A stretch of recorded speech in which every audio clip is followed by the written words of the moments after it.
The BumbleKast is for entertainment purposes only. The host's comments and opinions, and those of their guests, are wholly their own and do not represent that of any other entity. Content is provided as is, with no guarantees of accuracy or timeliness.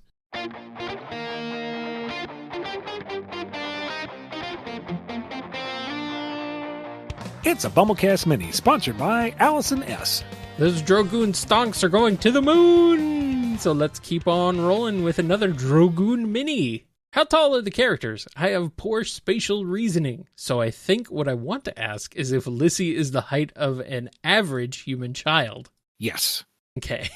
It is hard to get context because these fantasy creatures are all sorts of sizes and you have no context for it. So Lissy is about average child size, maybe a little tall. Wind is a short stack. Okay. And Foreign is upwards over 6 feet tall. Alrighty. How often does Wind get in trouble for cursing in front of Lissy? She surprised herself in that she actually censored herself. Uh-oh. Like Foreign was bracing for this, and Wind unconsciously just kind of put on the V chip. Weird. And Foreign doesn't want to bring it up because he doesn't want her to realize what she's doing.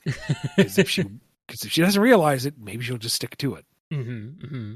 So, of course, Jobin has to drop something right in front of the small child. Just watch your mouth. What? She's going to hear it anyway, eventually. That's an eventuality. It's not now. Well, it is technically. Just don't repeat anything Jobun says. Lissy was able to convey exposition in a natural way, which is awesome. But I work in the environmental field, and we have people like regulators come by. Would she be a good facility inspector? She has a naturally curious mind. A facility inspector, I imagine, would need to know what to look for and what questions to ask. Lissy would look at all the cool things, ask what they are, and take your answer at face value. So if that valve that is venting some kind of strange substance, and she says, should it be doing that? And you say, yes, she'll go, okay, and just let it roll and tick off a little checkbox and, adjust her oversized hard hat and continue on the quote unquote inspection, having a grand old time. Uh-huh. Yes. She is naturally curious, but she is also willing to take everything at face value. The sound effect writing isn't always in English, or at least it seemed like that was the case when the trio first entered the storage area. Is the quote-unquote common tongue in Drogune close enough to English that I could tell when she's badass and she would know I'm complimenting her? It was one of Isaac Asimov's books where in the foreword he says, let's get something out of the way. I'm paraphrasing here. Mm-hmm. Let's get something out of the way here from the start. Yes, these are aliens, so they wouldn't call stuff by the words we would use. They wouldn't call boots boots. They wouldn't call a control stick a control stick. They wouldn't call miles miles. They're an alien race. They would have their own words and their own dialect. But if I write the story about how the man put on his geschlackes and walked 16 foot over while handling the digibada, you would have no idea what I'm talking about. So that's what it is with Drogune. They're speaking English because that's what I know and that's what I'm writing in, but they are speaking in universe their own language, which, because I'm not very linguistically talented, it's Latin-based, but it would be a foreign language. I think she would be able to understand your intention through inflection, but it would be a very different language if you were to just plop over into that universe. What makes Foreign's language so different from everyone else's? Because the Aja have their own language. Oh, I'm glad Foreign has his own language. Yeah, I know what you're doing. I'm not rising to the bait. Yeah, the Droth have their own language, Nurman have theirs, etc., and so forth. Okay, good. I love Jobun's slang like grind me down. Could you tell me some of the slang from the other realms? The only one that I've really settled on right now is an expression from Ajeheim, where the full expression is stars above and roots below. And you can shorten it to stars above or roots below, which ties into the traditional spiritualism of the people, dealing with their concepts of death and rebirth and transcendence. And the meaning of the phrase is basically, saying the highest of highs and the lowest of lows. saying stars above is equivalent of good God or good glory or heavens above, whereas roots below is like, hell. Or ad astra abyssosk. Yeah, something like that. Pretty much. I get it. Do you and think the thing with those expressions too is it's a very tricky balancing act, because I want them to have language and expressions that make sense in that universe. That's something they would say naturally. But I don't want to invent slang that sounds like, here's the slang that they're making up for the fantasy world that they really hope people will pick up on, because that very rarely works. So is stars below a swear? Yes. No. No? Roots below. Roots below. Roots below. Roots below. Okay. Stars above, it would be kind of like, how much do you take the Lord's name in vain as a swear type of thing? Mm-hmm. Like the equivalent like of dear God. Or oh God. Yeah. Dear God. How offended are you by that expression? Right.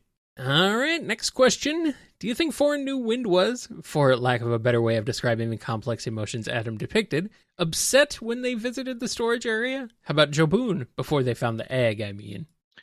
I think Foreign was a little distracted by the mission initially, but when Wind shouts him down saying, can I just have a moment with my heritage before we fully rob it?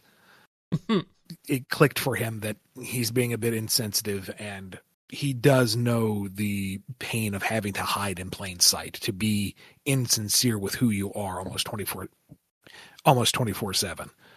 So he's not heartless. He does get it. Jobun was very much eyes on the prize. Like he's pulling out the crystals going, yep, going to buy me a moon. Going to retire early. Don't have to talk to anybody ever again.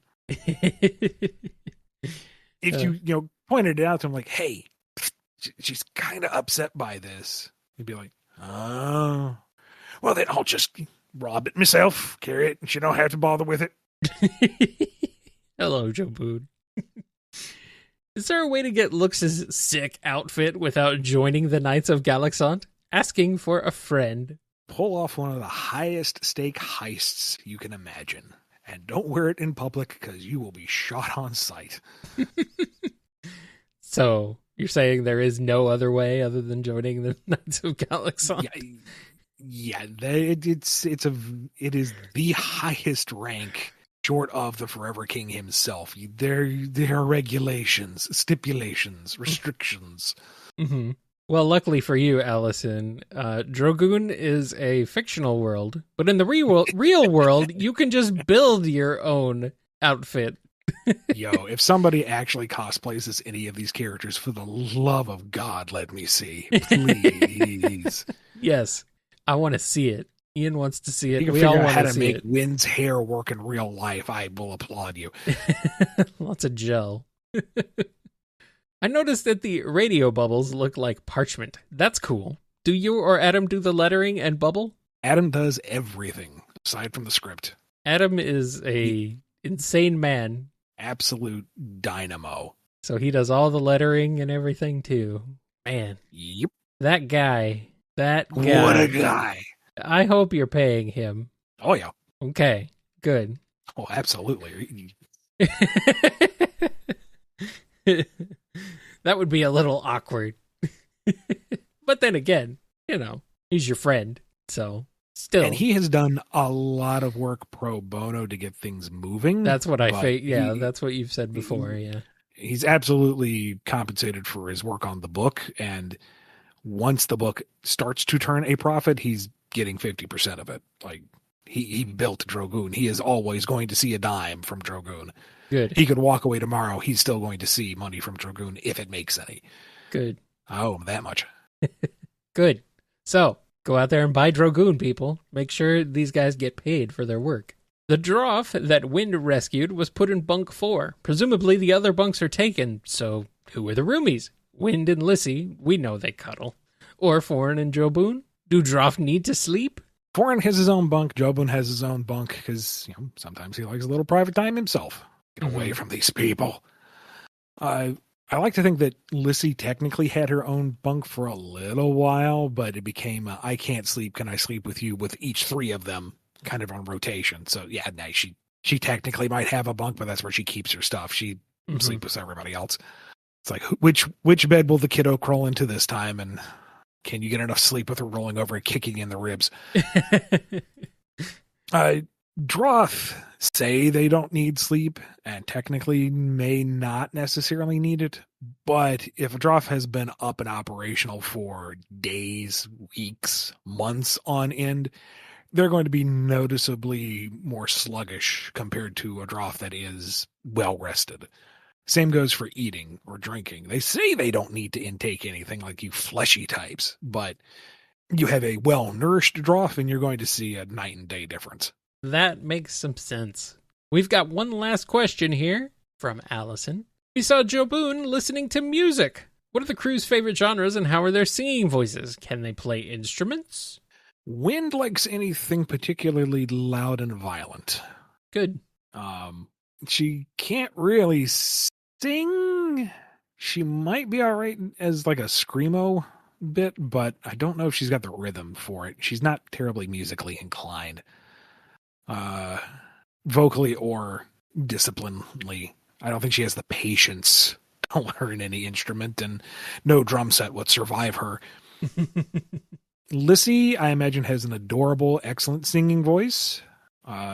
She likes more melodic melodies, especially ones that can be sung in a group. She loves stuff with a round. Row, row, row, your boat is her favorite. All 30 minutes of it. Lissy, can we sing something else, please? And don't set this in stone, but I don't know, I've got a nice mental image of her with a tin whistle. That seems fitting. Mm-hmm. Foreign is, I guess, a decent enough shower singer. Like, if he joins in, it's fine. He's not going to win any awards, but he's not an affront to anybody. He probably could be a decent musician. I'm inclined to say some kind of string instrument, but it's just not something he ever devoted himself to. He didn't see the need for it. And looking back, it's like, well, that would have been a nice hobby to have if I hadn't been so goal-oriented. Drogune has a fun kind of rustic voice. It's not like classically pretty, but he can carry a tune. It's the kind of voice that gets things going off in the pub. He starts up and you just can't help and you sing along with him. Now, he's not bad. He ain't good, but he's not bad. And don't think he has ever played anything in particular, but that the interest doesn't take him. It's not something he in particular would like to do. He appreciates someone who can do a good piece, and if you need a finely made instrument, he knows a guy. He can get it for you, but he himself, not so much. He prefers working on machinery or piloting a ship or using his hands for something else. Card games, drinking, maybe reading, but not instruments. That's not really his thing. Alrighty. Well, I think that's a good place to end this BumbleKast Mini, especially because there's no questions left. Yeah, thank you to Allison S. for sponsoring this BumbleKast Mini.